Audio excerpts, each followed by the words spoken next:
માર્ગદર્શકનું નામ વિજય સર જે યાદવ છે. મારું નામ પ્રજાપતિ સિંહ મિત્રભાઈ છે. અમારી પ્રવૃત્તિનું નામ ગ્રીન હાઇડ્રોજન છે. મારું નામ પડિયા ધવલ મનુભાઈ છે અને અમે ધોરણ 9માં અભ્યાસ કરીએ છીએ. આ પ્રોજેક્ટનો મુખ્ય હેતુ એ છે કે પાણીમાંથી હાઇડ્રોજન અને ઓક્સિજનને અલગ કરી તેનો ઉપયોગ કરવો. આ પ્રોજેક્ટનો મુખ્ય સિદ્ધાંત પ્રવાહીનું રાસાયણિક પ્રક્રિયા દ્વારા વાયુમાં રૂપાંતરણ થવું.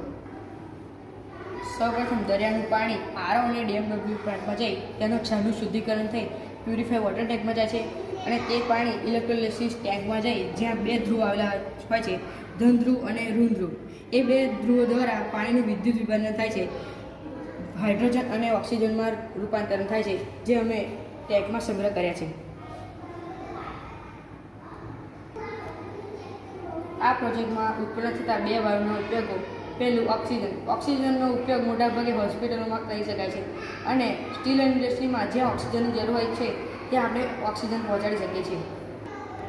અહીંયાથી થતા હાઇડ્રોજનનો ઉપયોગ વાહનોમાં બળતણ તરીકે કરી શકીએ છીએ. જેમ હાલમાં પેટ્રોલ સ્ટેશન, ઇલેક્ટ્રિક સ્ટેશન, એમ ભવિષ્યમાં હાઇડ્રોજન સ્ટેશન પણ વિકસાવી શકીએ છીએ.